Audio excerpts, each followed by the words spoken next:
High, আমি সোমা। এসে গেছি আইসল্যান্ডের তৃতীয় দিনের গল্প নিয়ে।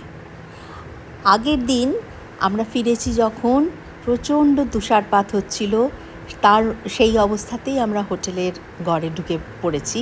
সকালে ঘুম থেকে উঠে দেখি বাইরের সমস্তটা তুষারাবৃত। সে যে কী অপূর্ব শোভা, সে বলে বোঝাতে পারবো না। যাই হোক, আমাদের আজ হোটেল থেকে বেরিয়ে পড়তে হবে। আমরা যাব রেকজাভিকে, মানে আইসল্যান্ডের ক্যাপিটালে। হোটেলে বেরোনোর আগে হোটেলের চারপাশ ঘুরে ঘুরে দেখলাম। চারিদিকেই ওরকম প্রচণ্ড বরফ পড়ে ঢেকে আছে। তার মাঝেই আমাদের একটু বরফ ছোড়াছড়ি করে খেলা হলো।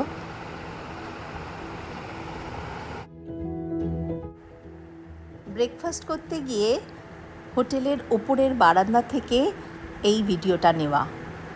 চারিদিক এরকমভাবে বরফ পড়ে এই অবস্থা। গাছগুলো যেন মনে হচ্ছে বরফে স্নান করেছে, কনিফার্সগুলো। দেখুন এই ছবিটা, কি অপূর্ব শোভা।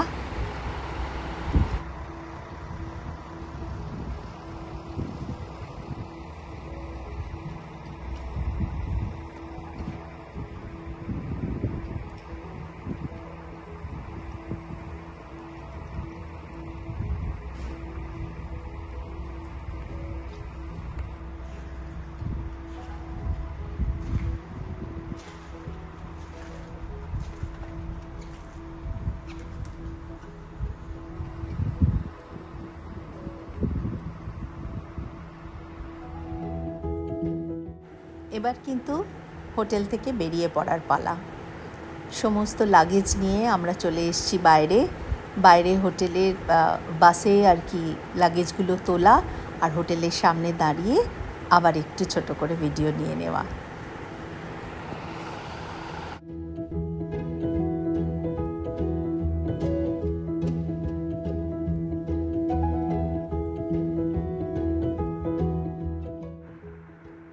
এবার আমরা যাত্রা শুরু করলাম রেকজাভিকের দিকে। হ্যাঁ, পথে আমাদের কিন্তু একটা সাইট সিন আছে, কিকজুফেল মাউন্টেন, যেটাকে চার্চ মাউন্টেন বলে। সেই মাউন্টেন দেখে আমরা রেকজাভিকে যাব। অ্যাকচুয়ালি আইসল্যান্ডটা খুবই ছোট মানে দেশ, কিন্তু তার উত্তর থেকে দক্ষিণ সমস্তটাই আমরা আর কি ঘুরেছি, যার জন্য প্রচণ্ড ট্রাভেল করতে হয়েছে। এখান থেকে কিকজুফেল যাব ধরুন 6 ঘন্টার রাস্তা, আর প্রচণ্ড উইন্ডি, খুব আটলান্টিকের ধার দিয়ে যেতে হবে। আমাদের বাস ক্যাপ্টেন আর আমাদের ট্যুর ম্যানেজার সমানেই আমাদের সতর্ক করছে যে খুব উইন্ডি আর এরকম স্নোফল হচ্ছে।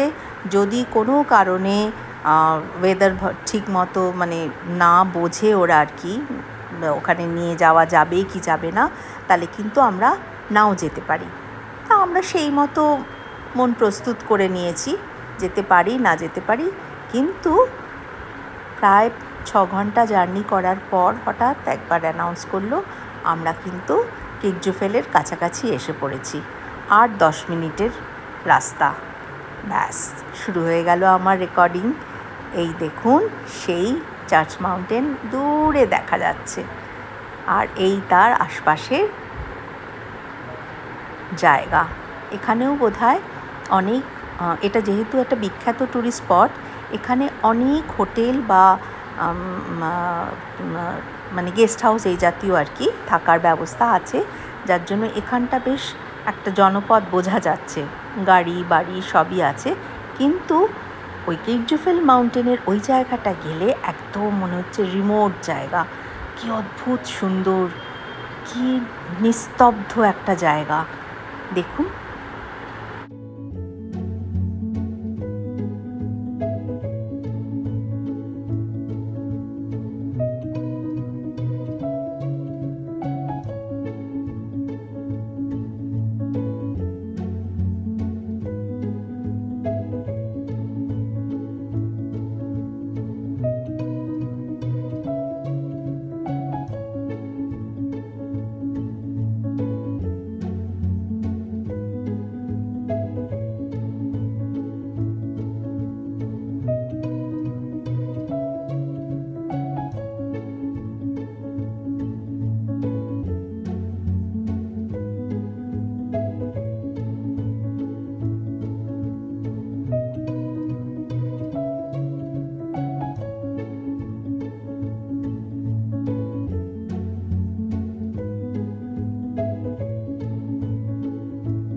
কি কেমন লাগছে?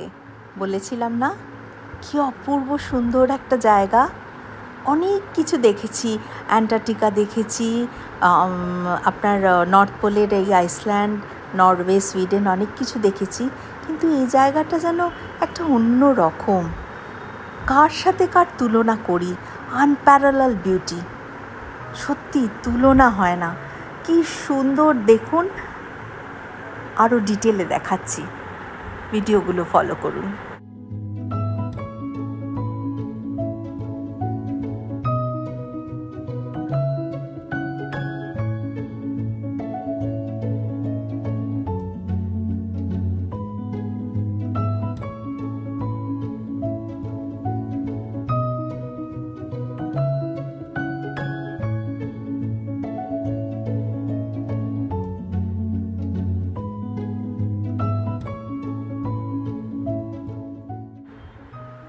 বাস থেকে নেমে ভাবছিলাম আর কি আছে দেখার, কিন্তু হঠাৎ ছেলে বলল, মা এদিকটা এসো। তখন ওদিকে হেঁটে যেতে শুরু করলাম। ওখানে গিয়ে দেখছি, ও বাবা, ওখানে একটা ছোট্ট স্ট্রিম, একটা ঝর্ণা, মানে কি যে সুন্দর। কিন্তু হ্যাঁ, পুরোটাই বরফে ঢাকা। খুব সাবধানে, এখানে আবার রোদ ছিল বলে একটু বরফও গলা, মানে মেল্টিং আর কি পাচ্ছিলাম। ওই বরফে হাঁটা কিন্তু খুব রিস্কি। যাই হোক, আমরা সেদিন স্নো স্টিক নিয়ে নেমেছিলাম, নেবে খুব সাবধানে আস্তে আস্তে গেছি। কিন্তু তারপর আবার ভেতরে চলে গিয়ে সেখানে কিন্তু খুব সুন্দর, এই দেখুন, এই সেই ছোট ঝর্ণা, 3টে।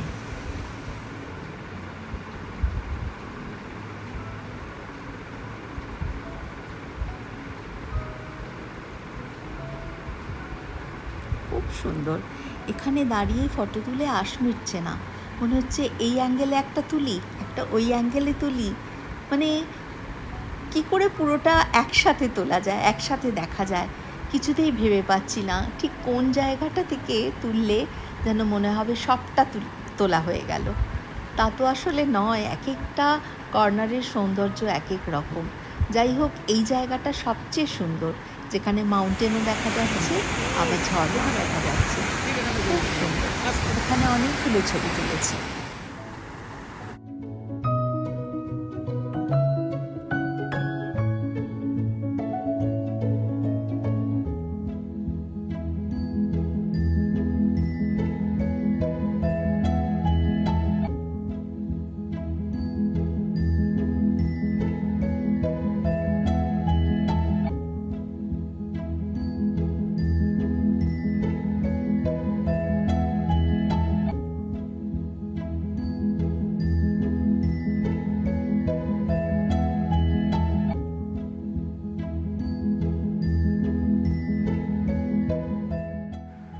দেখছেন কি বিউটি, কোনো ভাষায় প্রকাশ করা যায়?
প্রায় ঘন্টা খানেক এখানে কাটানোর পর এবার আমাদের ওখান থেকে বাস নিয়ে যাত্রা শুরু করলো রেকজাভিকের দিকে। ওটাও অনেকখানি, প্রায় ওটাও 6 ঘন্টার রাস্তা। সবাই মিলে একটা গ্রুপ ফটো নিলাম চার্চ মাউন্টেনের সামনে।